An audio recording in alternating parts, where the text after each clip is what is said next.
அனைவருக்கும் வணக்கம். நான் உங்கள் கிருஷ்ணிகர். ஒரு நாள் ஒரு மனிதர் ஒரு வங்கியிலிருந்து ஒரு தொகை பணத்தை கிடைத்து தன்னுடைய பெட்டியில் வைத்து அதை தன்னுடைய மோட்டார் வாகனத்தின் பின்பகுதியில் கட்டிக்கொண்டு சென்று கொண்டிருக்கின்றார்.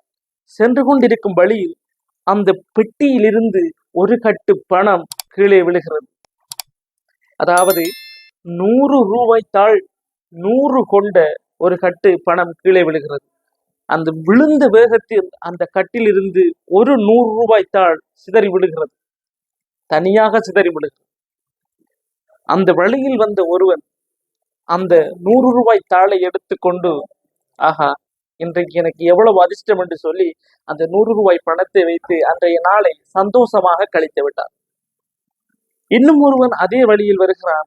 அந்த 100 ரூபாய் ஒரு தாள் இல்லாத மீதி 99 100 ரூபாய் தாள் இருக்க ஒரு கட்டை எடுத்து எண்ணி பார்க்கிறான்.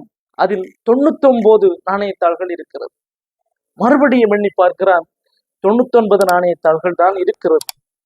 வங்கியில் எப்படியும் 99 நாணயத்தாள்கள் கொடுத்திருக்க மாட்டார்கள். 100 நாணயத்தாள்கள் கொடுத்திருப்பார்கள். அந்த ஒரு தாள் இங்கு எங்கேனும் தான் இருக்கும் என்று சொல்லி அந்த தாளை தேடி தேடி தேடி தேடி தேடி தேடி அன்றைய நாளையே நாசம் செய்து விட்டான். நன்றாக யோசித்து பாருங்கள். அந்த 100 ரூபாயினை எடுத்தவன்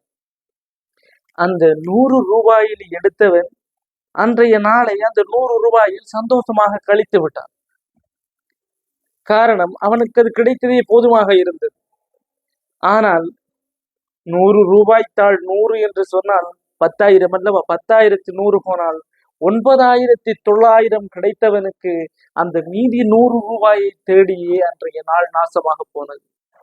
மோரல் ஆஃப் தி ஸ்டோரி, நாமளும் இது போலதான் நம்மளுக்கு கிடைத்தவற்றை வைத்து மகிழ்ச்சி அடைவதில்லை. கிடைக்காதது எதுவோ அதைத்தான் இன்னும் தேடிக்கொண்டிருக்கிறோம். இப்பொழுது கூட நாம் எதையோ தேடிக்கொண்டுதான் இருக்கின்றோம், ஏதோ ஒரு குறையை வைத்துக் கொண்டு.